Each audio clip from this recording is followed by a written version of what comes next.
ganacsadahani ayaa xalay abbaara 9 fiidnimo xilliga South Africa lagu toogtay isagoo ku sugan goobtiisa ganacsi oo ku taala xaafadda Eastern ee duleedka magaalada Cape Town.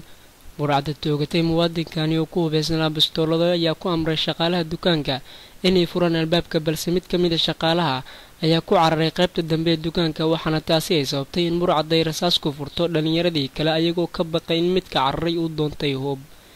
kooxdii tuugada ayaa saga cararay halka iyadoo rasaastiina ay haleeshay mid ka mid ah milkiilayaasha dukaankaasi oo xilliga goobjoog ahaa iyadoo isla halkaana uu ku geeriyooday. booliiska oo goor dambe soo gaaray goobta falkaani uu ka dhacay ayaa halkaa baaritaano ka sameeyey, mana jirto cid ilaa iminka loo soo qabtay falkii lagu dilay muwaadinkani Soomaaliga ahaa.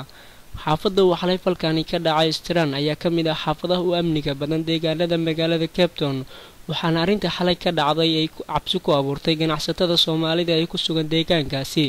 Allah u naxariistay ganacsade Cabdiraxmaan ayaa maanta waxaa lagu aasay qabuuraha muslimiinta ee magaalada Cape Town. قبل هالك نقدر وصومالي كلنتو مسلمين كلو فرا بدن هالك ريكو عسنتا الله سبحانه وتعالى ونور رمي أدون كان إنه سنبقى جرين وتقول كل نفس ذائقة الموت وآيات القرآن كأمر والباقي أرين ميت كسب سن لقى هذا أنت بدن لصوقات عبد الله قرشة رويال 24 TV كابتن سود أفريقيا.